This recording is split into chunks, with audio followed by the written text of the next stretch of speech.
Hello students, we are continuing with our study of oscillatory motion.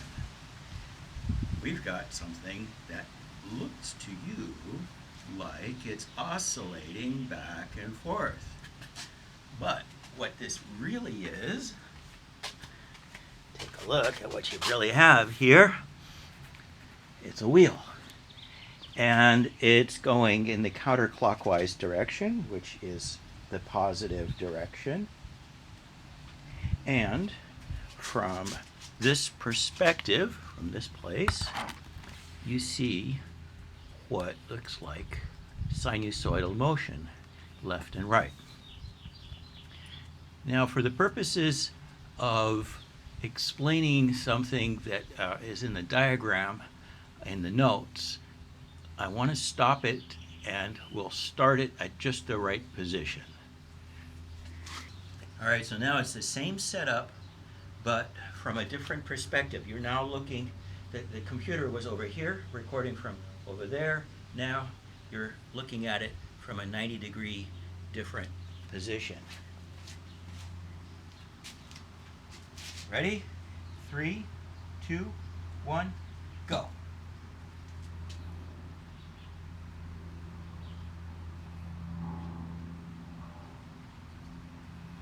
Okay, so now we've seen it from the two different perspectives.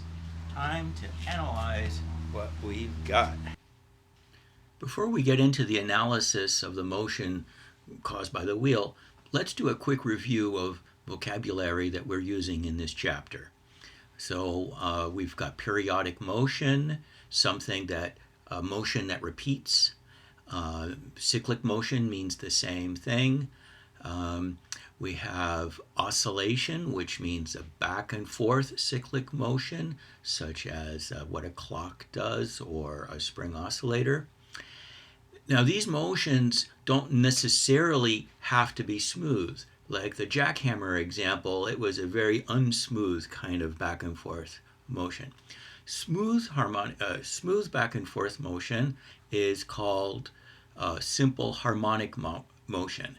And by smooth, what I mean is that it can be described by the sine function or cosine function. So this is also known as sinusoidal motion.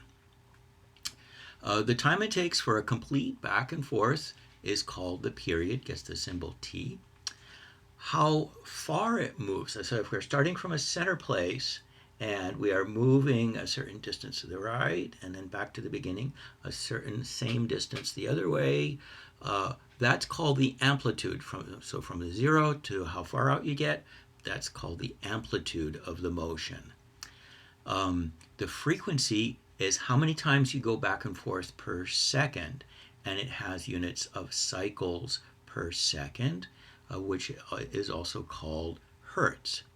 And then we have angular frequency, which is very similar to regular frequency, but instead of full cycles per second, we're converting that to radians per second. And there's a simple connection here. Omega, the angular frequency, is 2 pi times the regular frequency. And there's going to be another new word called the phase constant, but we're going to get to that later. Okay. Having looked at this vocabulary, now let's take a look at what we were doing with the wheel. So in my video, you saw that I had the wheel going in the counterclockwise direction. The computer was set up here at first, and then I moved the computer to be set up here. So from the first point of view, from right here, the straw, which was sticking up, the straw which started out right at this location, it was to the right. And when I turned on the wheel, it went down and then up and so on.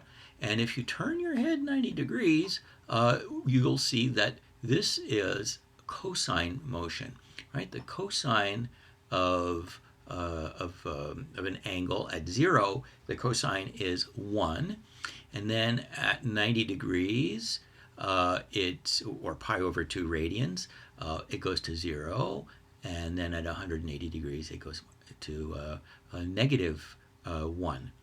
So from this point of view, you are looking at a cosine function. When we were looking at it from this point of view, we saw it first going to the right. So it went up, that would be a sine motion. And because you see sine starts at 0, so at the very beginning it was at 0, it moved to the right, and then it came down and so on. So it's a sine motion. Now I can, I'm going to stop here and I'm going to show you what this looks like from the two perspectives at the same time.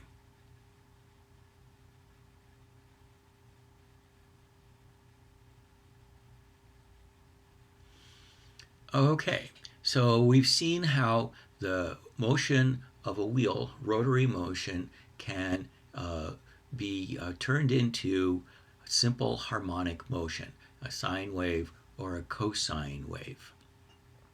Now our book is going to make the choice of starting off all of the discussions with a cosine. So when they say, okay, we have simple harmonic motion, they're going to be saying that we're starting out with a cosine, and the explanations move forward from there. Other books might make a different choice. Other books might say, oh, okay, we're starting out with a sine wave. But either way, you're going to get the same conclusions. Let's compare rotation and oscillation. After all, we've just seen that they're very closely related. So when we talk about rotation, the time for a full 360-degree revolution, that gets the symbol T. When we talk about oscillations, the time for a full back and forth and back to where we started from, that's called a period, the time for one oscillation. Omega is for rotation, it's called the angular velocity, and omega for oscillations is the angular frequency. And honestly, people just mix these up sometimes. It's not that big a deal. They both are called omega. They both have the same units of radians per second. And then, all right, now the rotation rate, which is in revolutions per second, is so when you're looking, let's say, at a car or a machine or so on, for cars actually they talk about revolutions per minute, but engineers might talk that way, or they closer to what physicists would do. We talk about revolutions per second, and in frequency back and forth per second, cycles per second for oscillation. All right, now let's take a look at a few little details. The amplitude A is how far from 0 the oscillatory motion goes.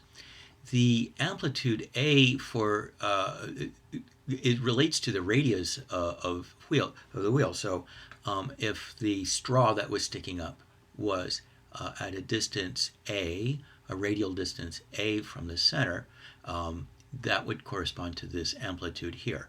Now when we were doing rotation, we wouldn't use the letter A, we would use the letter R for radial distance.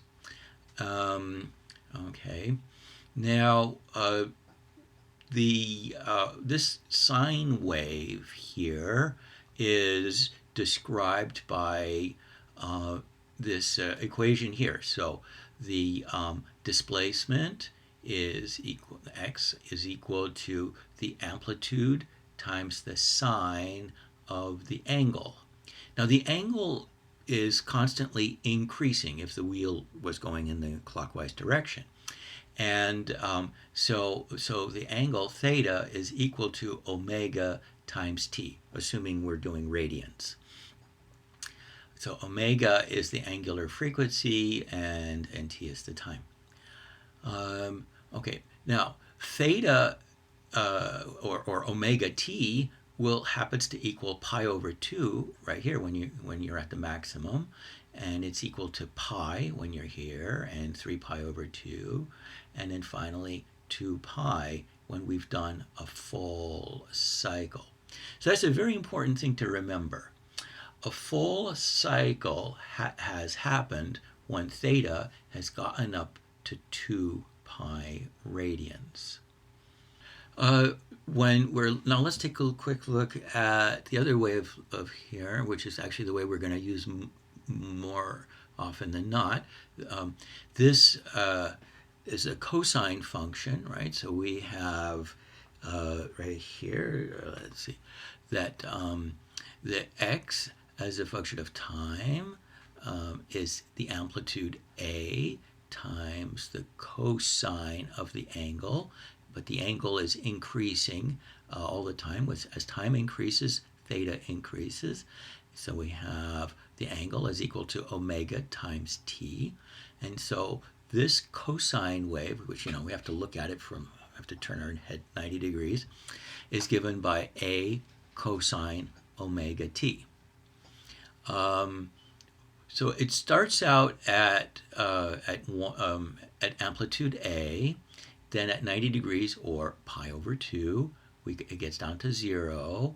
At 180 degrees, or pi radians, it's -1. Here we are at 3 pi over 2. And then here we've gone back to where we started from at 2 pi radians, or 360 degrees, or one full cycle, or one revolution of the wheel. Okay, let's talk about the idea of phase. So far, what we've got is that the position as we oscillate is given by x equals the amplitude of, A is the amplitude times the cosine of omega, the angular frequency, times t, the time. But usually, there's one more term. We could have a phase constant. So what I've just written here, this is a lowercase delta. Delta is the phase constant. And by the way, a uppercase delta looks like a triangle. That's uppercase, capital delta. And this is a lowercase delta, which looks just like a D, except it has a little tail right there. So in the previous examples, what we could say is that this phase constant delta was 0. And that corresponds to me starting that wheel in the demo right at the 0 position. So from the first point of view, it was maximal, the straw, the thing that was sticking up, was over to the right. But let's say that I had turned the wheel a little bit counterclockwise in the positive direction. Well, that would be like having delta be positive. Or I could have started it off with the wheel turned the other way in the negative direction. Well, that would be like having a negative delta. And if we were to graph these things, all right, if we were to do the graphs that we were doing here, so I'm going to focus on this version of it, the cosine version, since that's what our book is focused on. If delta is 0, then you get this nice cosine graph. And if delta is negative, it pushes our cosine graph a little bit to the right.